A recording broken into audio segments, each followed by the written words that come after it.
Alright, so this video is going to cover some of the stuff we already covered in class. Just in case somebody was absent, I thought might as well go ahead and cover some parts of Hotspots. Now, if you were absent, you need to look into the Hotspot lab we did. You need to look through that and make some answers on a report, make some observations, look at that, try to figure out how that's working. I'm not going to cover that part. So if you are already in class, you probably could skip through this video and find out where we left off. So hotspots, they're created from these things called mantle plumes. They can happen anywhere on the planet. And a mantle plume is basically a location of intense heat that streams all the way through the mantle, and then it hits the lithosphere. Now, where it hits lithosphere, it's so hot and intense that it tends to melt the lithosphere, melt the asthenosphere right there underneath the lithosphere, and it causes magma to bubble up to the surface. Where this bubbles up creates what we call a hotspot, creates a shield volcano, and it doesn't have to be in the ocean, can be anywhere at that location. Now, the thing about mantle plumes is they stay very stable for long periods of time. But what they do is they also produce island chains. Now again, if you haven't already covered hotspots in the lab, I need you to go back and do that before you cover this stuff, so it actually makes sense to you when you write these notes down. But it produces island chains. Now, why it produces island chains is because the plates are constantly moving. Some are getting recycled into each other at convergent boundaries. Some are being pushed apart at divergent boundaries. And so while the plates are moving, shifting, morphing, and changing, this mantle plume just stays pretty much stable as far as we can tell. And it creates an island right at that spot. Now, if the plate is moving, if that surface that island is on moves, it also takes the island with it. But the hotspot stays in the same location. So as that island moves on, it now becomes a dormant / extinct volcano. As it moves further off, it becomes an extinct volcano. But in that location where the mantle plume still exists, it keeps on creating more and more hotspots. So that location stays put while the islands move on. So this is why we get an island chain over time, because over millions of years, that rock will move off, and those islands that were created will start to weather and erode. They start to go down in the ocean or wherever they are, and then we'll get new islands formed at that hotspot. So examples of this would be Hawaii, the Galapagos Islands, Iceland, and Yellowstone. Now, there are a lot more hotspots that we know of around the world, but these are the only thankful ones that we need to learn for the test. So those 4 are the only ones you need to know for the test. So the effects of volcanoes and how they interact with life. So first of all, let's start with the gases that erupted out of a volcano. Make sure you're knowing these formulas too. Don't just look at these formulas and go, well, whatever, that's nonsense, I don't know, I don't care. So remember, H stands for hydrogen, O for oxygen, C for carbon, S for sulfur, He is helium, H is hydrogen, Cl is chlorine, S is sulfur, and F is fluorine.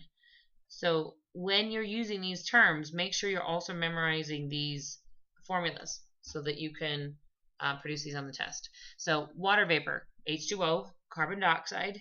We got a lot of carbon dioxide that comes out of a volcano. However, even though we have a lot of carbon dioxide that's coming out of a volcano, it pales in comparison to how much carbon dioxide we put into the atmosphere from burning fossil fuels.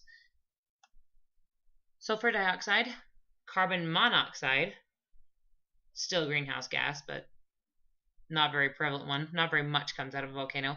Helium, hydrogen gas, so H2, hydrogen chloride, HCl, hydrogen sulfide, so H2S, and then hydrogen fluoride. This one's pretty damaging if it gets in high concentrations. Low concentrations, it's okay, we'll survive. But high concentrations, this is pretty damaging. Alright, so right now, just saying hydrogen fluoride, really damaging, really dangerous. They also call this sewer gas. But in high concentrations, it can cause respiratory tract irritations, bone degeneration, and pulmonary edema. That's where water starts to fill the sacs in your lungs and you kind of drown on your own mucus. But bone degeneration right here. It does this because fluorine, remember how I said the columns of the periodic table have very similar properties. So carbon, very similar properties as silicon.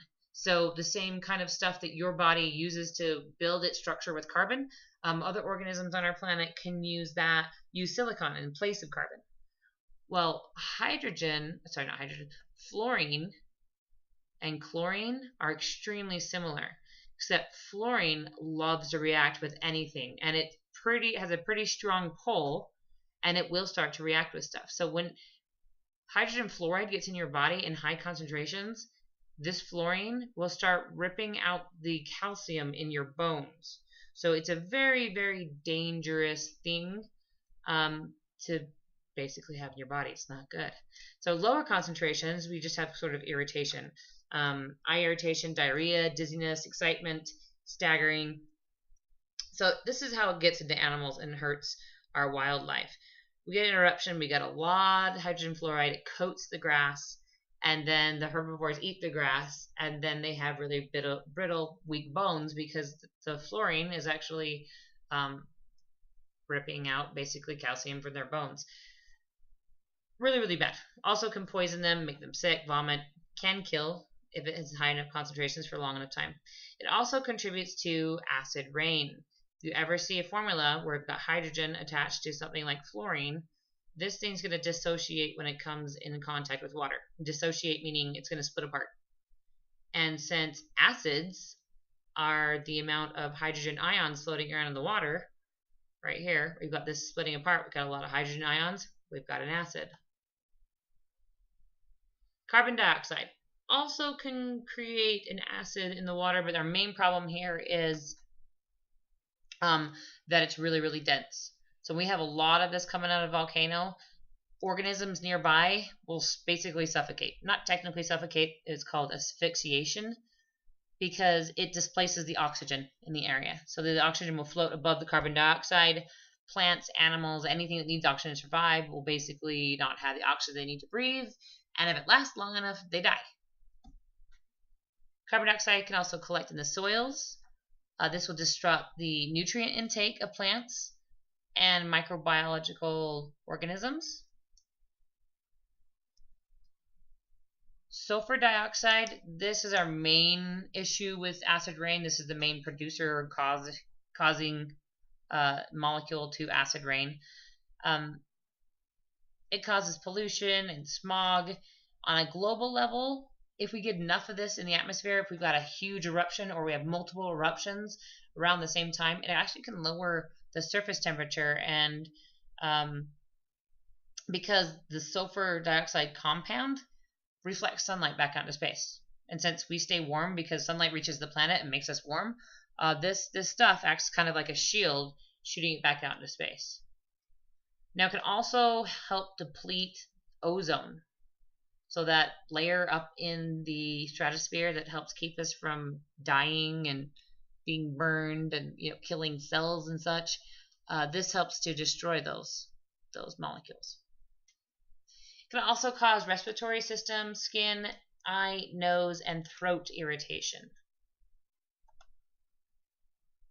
This is the last gas that we have to know the technical nuts and bolts of, and it's hydrogen chloride. Hydrogen chloride. I thought I was saying fluoride for a minute.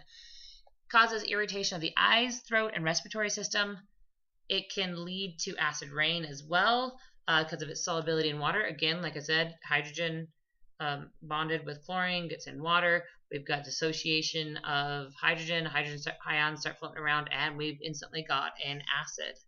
This can also destroy ozone because the chlorine loves to react with ozone.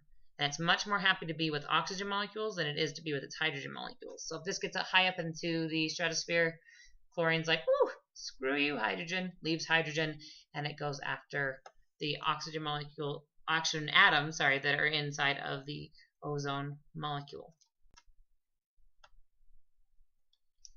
So atmospheric effects of volcanoes. So what happens when this stuff erupts in the air? Again, we already said generally got ozone molecules that are being broken down. Ozone is made up of 3 oxygen atoms bonded together. So typically what happens is some of the chemicals from a volcano will actually break apart one oxygen, causing ozone to behave completely differently. It no longer reacts to light. It's blind to light. Light passes straight through it. Heat does as well. And it turns into something else and an oxygen molecule that we breathe. We get smog and called the haze effect, blocking solar radiation so we can get cooler temperatures. But we also have, so this one is usually a short-term thing. And then we have more long-term because CO2 stays in the atmosphere longer than sulfur dioxide does. We've got CO2 and H2O, which are contributing to global warming. And then number 4 here, volcanic effects are usually not long-term. So even if we have volcanoes spewing this stuff into the atmosphere, spewing sulfur dioxide in the atmosphere, it usually comes out of the atmosphere relatively quickly. So as long as we don't have prolonged volcanic eruptions where we have eruptions after eruption after eruption going for tens and 20s of years, we're definitely going to see this stuff cycle out of the atmosphere pretty quickly. All right, and that is it till we hit our next section.